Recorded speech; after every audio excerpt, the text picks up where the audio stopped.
Hello, my name is Aurelia Torkington, and today I'm going to become one of the many, many people in your life to lecture you about social media. But what makes me qualified for that, you might ask?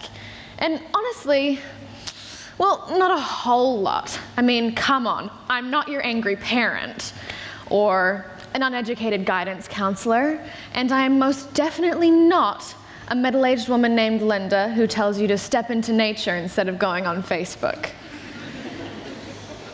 I'm 17, I have about 30,000 Instagram followers, and I honestly just want to make social media a better place for everyone.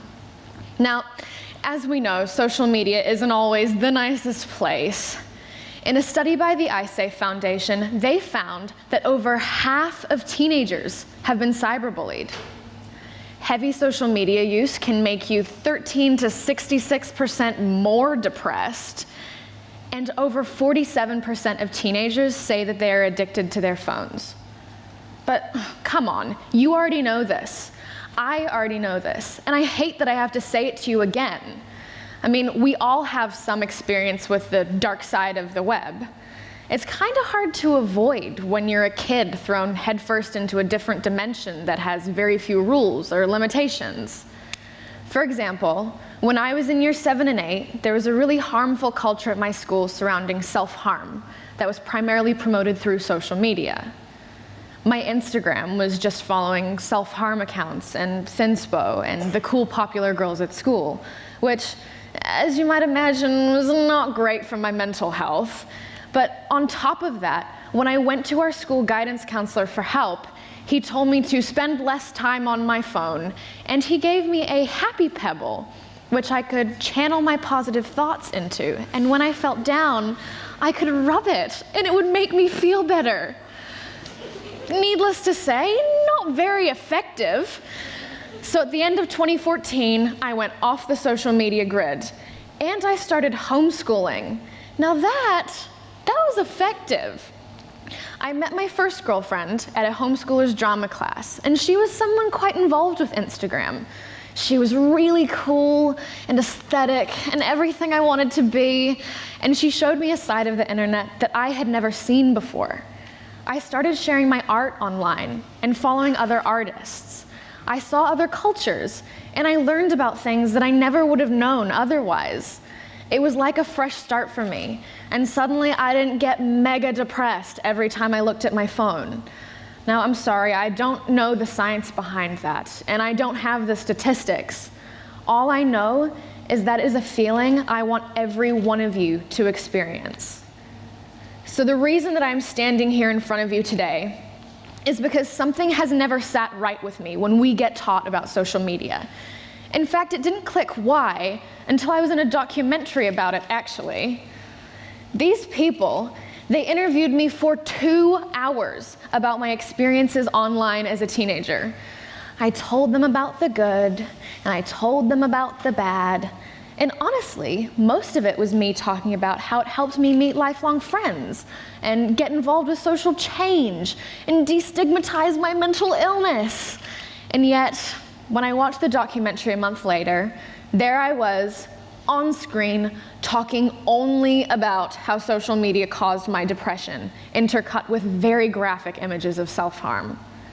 Now, I never would have allowed this had I known about it beforehand, and not just because of the horrifically triggering images with no warning at all.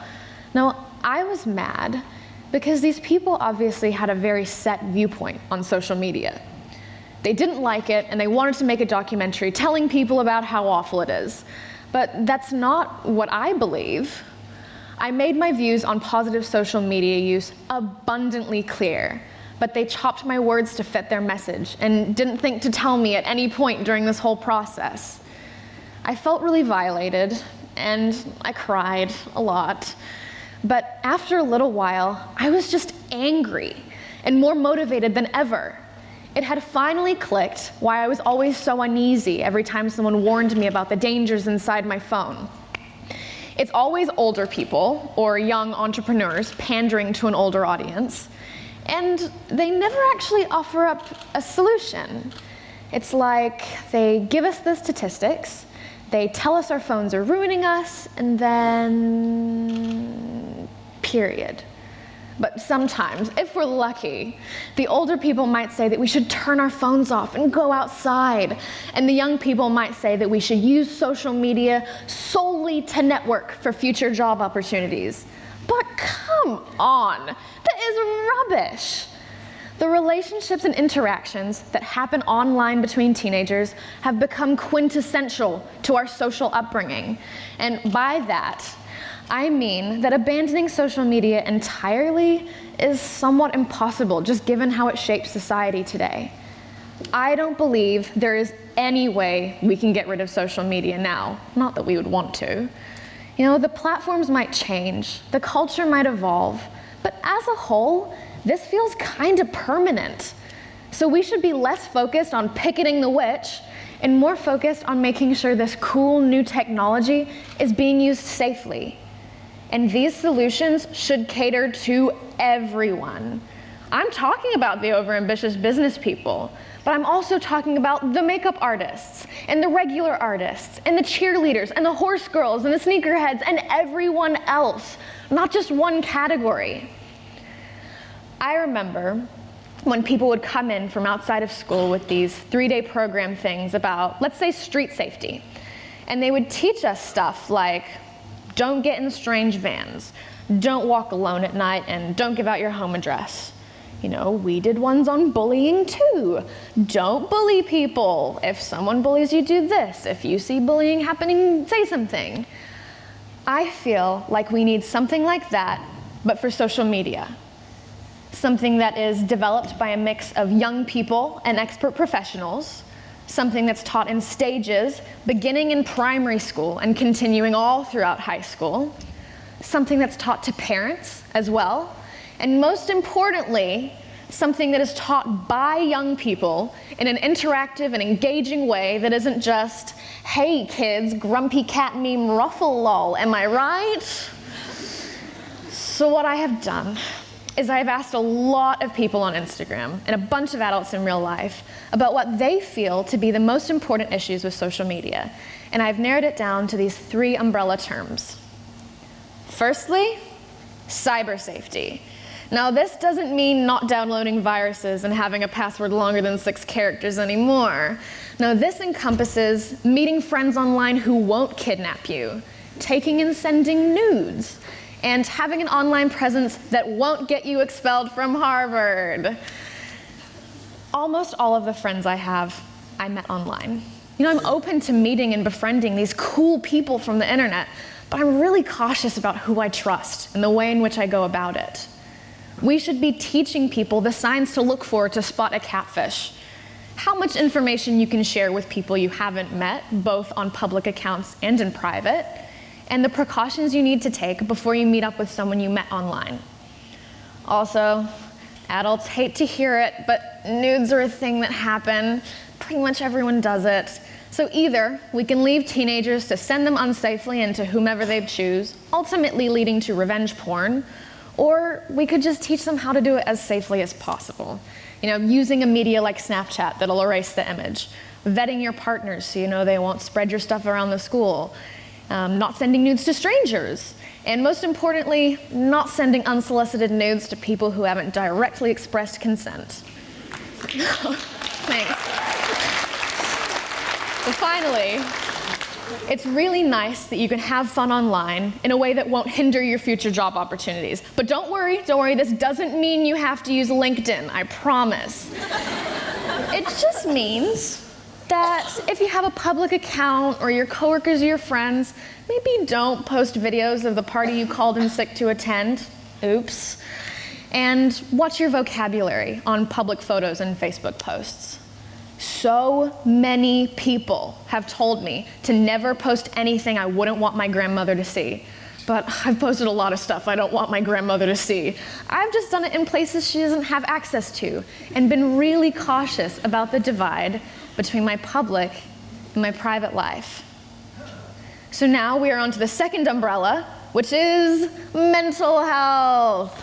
Now, it is really hard to be on social media without feeling some myriad of negative emotions. And this can range from being cyberbullied and getting depressed, to following beautiful, rich, successful people and not feeling good enough, to following accounts like Thinspo that just make you feel worse than you already do, right down to being called slurs by kids on Xbox Live. But it's a bit much to ask to alter the accounts who create this content. So what we need to do is alter the way we view it. There's something that I learned after a very long and painful time on social media that entirely changed my experience with all of these things. After a whole 4 years of being online, I learned how to curate my space. Now, I used to follow over 1,000 people, and my timeline was chock-a-block full of stuff that either bored me to death or made me really depressed. So one day, I sat down and I scrolled through my feed and I looked at every post. If it didn't excite me, inspire me, or make me smile, I unfollowed the account. And then I went through my following list and I saw who I was following solely because I felt like I had to, and I got rid of them too. You are under no obligation to be following anybody. And if you are, use that mute feature liberally. Your social media should be a culmination of all the good things in the world. This personalized oasis where you go to be entertained and have a little laugh. And if it's not that, then something's wrong, because aside from ads, everything you see is up to you. So, unfriend all those annoying people on Facebook, and block politicians on Twitter, and unfollow that skinny girl on Instagram who makes you feel bad about yourself. This sounds like something that should just go unsaid, but I'm saying it anyway in case you're like me and you need to hear it. But on top of that, we should just be teaching people to consume media with a grain of salt. I like the phrase, you're comparing your raw footage to everyone else's highlight reel, because everyone posts the best parts of their lives, their best angles and the best lighting and the success stories that they want you to hear. You can't compare that tiny snapshot of their lives to the whole messy picture of yours. Also, I'm gonna say this, you aren't gonna listen, but stop using anonymous messaging sites. You're literally giving bullies a platform to harass you without consequence, so just don't. But our final umbrella is here, and it is addiction. Now, I feel like this one is a pretty valid concern to have. Kids will be on their phones instead of learning. We'll be using our phones while having conversations with people in real life. And yes, the first thing I do when I wake up in the morning and the last thing I do at night is check my phone. Sue me. But this one's a little bit tricky because it's like telling you guys not to vape or eat sugar. Addiction comes with anything good, and all I can tell you is to have the willpower to regulate it. Download those dumb apps that stop you from opening Facebook and put your phone on Do Not Disturb while you're with your friends. I'm not gonna stand here and lie to you and tell you that I have this magical solution that's 100% sure to work for everybody. But it's like how Juul was invented to help smokers stop smoking, but instead just created a nicotine addiction in a generation of people who probably wouldn't have started smoking in the first place. It's one of those situations where all I can say is take the regular precautions. Do a detox every once in a while and just make sure it's not hurting you too much. Also, for the love of God, stop vaping. Now,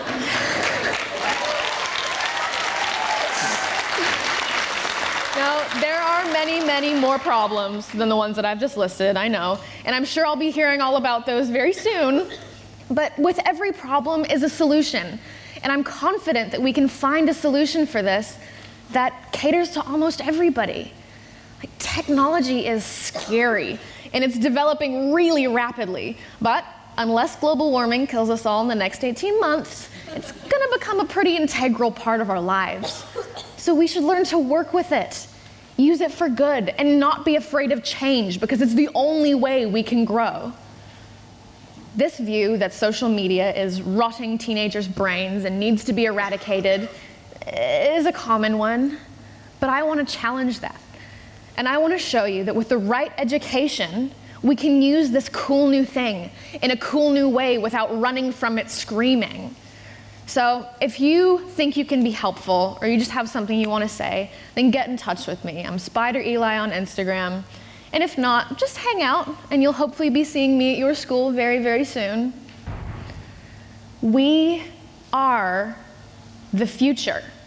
Let's stop letting these oldies tell us what to do. Thank you.